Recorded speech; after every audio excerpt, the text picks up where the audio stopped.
Alright, in this video I'm going to finish talking about the moons of Jupiter, and then we'll start talking about Saturn. So, the second of the Galilean moons, the four biggies around Jupiter, is Europa.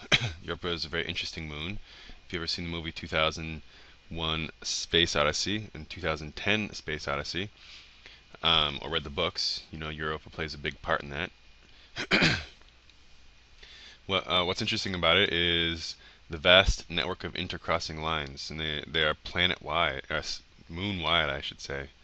You know, you can see them a line going over major parts of the entire moon. More examples here. This is up close view, and these are freeze fracture lines. So something must be causing the ice to crack and then refreeze, obviously, because it's really cold out there. It's theorized that um, beneath this ice level, this ice surface here, is probably a 100-kilometer or so deep ocean of water. And so, if this thick layer of ice is on top of an ocean, does Europa exhibit plate tectonics? But instead of land plates like on Earth, with maybe ice plates. We see what looks like fractures, and we actually also see evidence of water volcanoes. So a lot of the similar features for plate tectonic activity on the Earth is probably seen on Europa. So maybe Europa has some ice plate tectonics. Does Europa have life?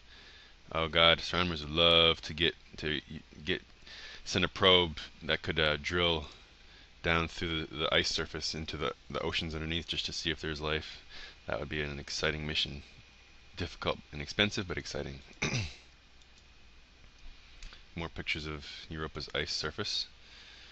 Looks like, you know, you could see a ridge going across here, but something caused the ice to crack here, and so it split the ridge right up, but froze again immediately. Another moon of Jupiter, Ganymede. Ganymede's a beast. Some pretty pictures of Ganymede here. Uh, looking all rough and tough. Ganymede is the largest moon in the solar system. It's huge. Uh, Galileo Regio, that's this part of the moon, is a large impact crater. I don't know if you can really tell from this picture or not, but it's theorized that that's an impact crater. And the impact craters on Ganymede fill up with, instead of lava, they fill up with water and create Maria-like features as we see on the moon. You can see all that dark stuff here is frozen water. And it actually has a weak magnetic field too. It's the first moon to be discovered in our solar system that has a magnetosphere. So that's kind of interesting. More pictures of Ganymede. This is a pretty neat picture. It's almost like people were skiing across here. And finally we have Callisto, another dark looking moon, and it's got this interesting ripple feature here. This is an impact crater called Valhalla, and it's so cold here that the ripples from the melted ice froze in this shape, and so you could see the impact almost like a snapshot frozen in time. So it's pretty neat. And Jupiter actually has a ring, believe it or not. Nowhere near as prominent as Saturn's rings, but as we will discuss, or we saw in the universe video, rings are probably not permanent. They probably happen and go away over time, over millions of years. So maybe Jupiter had an impressive ring system in the past, and it's just dwindled. Or maybe it will have a nice one in the future. Saturn, beautiful planet. Smaller than Jupiter, but it is the second largest planet in our solar system. It's only a third the mass of Jupiter, so it's quite a bit smaller than Jupiter. 3 times is not a lot. Is a lot. Oh, you know, something's 3 times. If you had a person that was 3 times bigger than you, imagine how big they'd be, right? It's probably like Shaq. But anyway, Saturn's pretty big too. It takes 29.4 years to go around the sun once. In other words, none of you have been alive long enough for Saturn to go around once. I've only just been alive by about 5 years for Saturn to go around once in my entire life. Crazy. Uh, in terms of mass, take 95 Earths to equal the mass of Saturn. Thing is, though, even though Saturn is massive, it's not very dense. In fact, it's less dense than water. When I was growing up, I always loved the fact that people would say, well, if you had a huge ocean of water and you could float Saturn on it, or if you could fit Saturn in it, Saturn would float. Which, wouldn't really happen because Saturn's made mostly out of gas, and so when you mix a gas with water, they don't really mix well. So it wouldn't. It's not like it would be a solid ball that you could just sink into an ocean. It would destroy Saturn. But still, it's an interesting kind of fact. And Saturn spins around once every 10 hours and 40 minutes. And like Jupiter, it rotates differentially. Some other orbital and physical properties.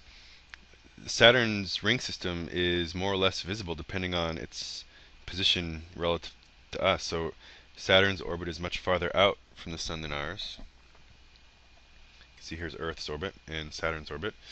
And so if the Earth was here and Saturn was here, then Saturn's at an angle relative to us, and so we can see the rings pretty easily. But if it's in a different position, sometimes the rings are seen edge on, and so they're hard to see. There's an example of all of these here.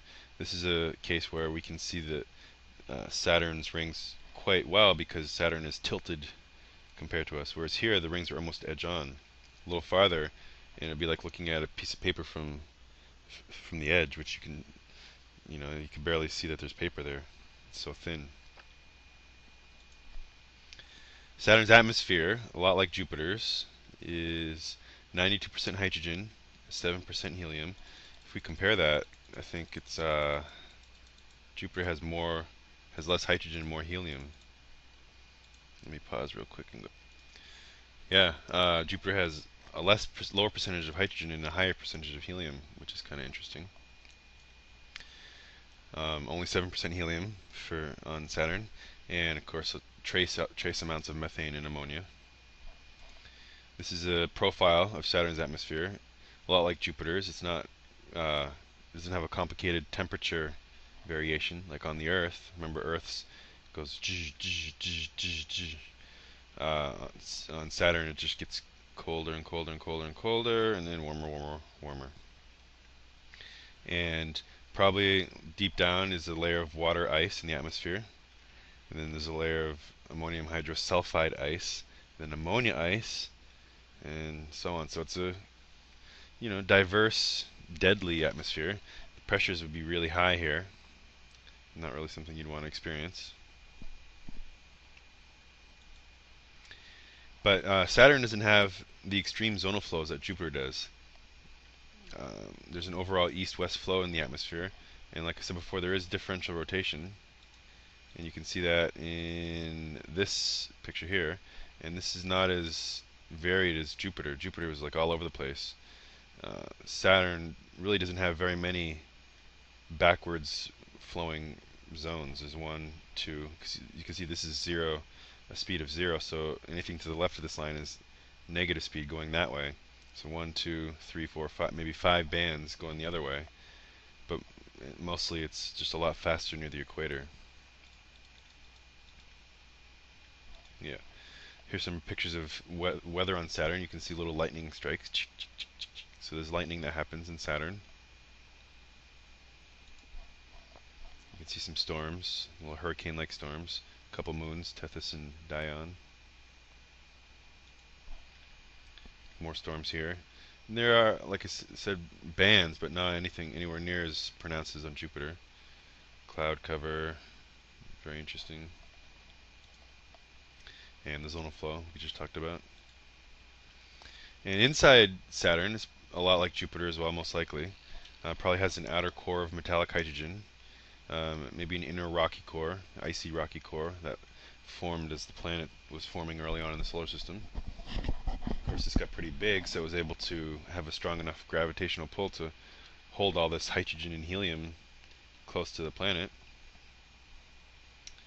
And the only evidence, or the only stuff that we're able to use in order to determine what might be on the inside of Saturn is data from Voyager 1, which is pretty old data, because it's been a long time since Voyager 1's been there, and theoretical models, which we just basically take laws of physics that we currently know and apply that and run the models and see what happens.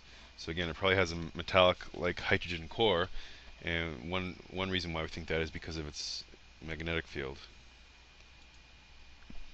Saturn has aurora, nice big aurora like Jupiter and like on the Earth. It's from the magnetic field. Again, it probably has a rocky, dense inner core. It does create its own internal energy because of the high pressure of the atmosphere, but not as much as in Jupiter. And this is probably why Saturn doesn't have as many of the zonal flows that Jupiter has. This, by the way, this picture is in the ultraviolet. And Saturn's beautiful rings. When Galileo first pointed his telescope at Saturn, he didn't really know what he was seeing. He thought maybe, oh, are these huge moons? Because he's probably seeing the rings sort of edge on. But actually, probably, yeah, because that was in 1610, right?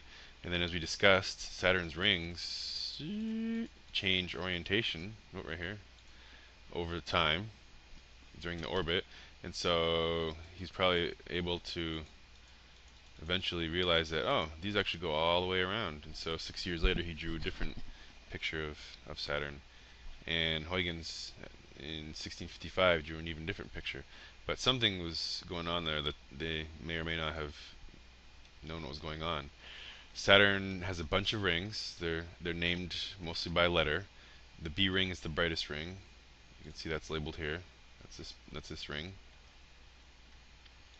The A ring is the dimmest, thinnest layer ring, and the ring composition mostly ice, like 80% or so ice, only maybe about 20% rocky material, and that's what makes the rings very reflective and visible from far away. Of course, we also have the C ring, Cassini division here, A ring, this little gap here, the Yankee gap. You can pause the video here and just take a look at this chart. You don't have to memorize anything on here, but this gives you an idea of the sizes and widths and the thickness and whatnot of the rings. Actually, thickness isn't on here. They are not very thick at all. They're only tens of meters thick. So if you look at them edge on, look at the rings edge on, they almost disappear.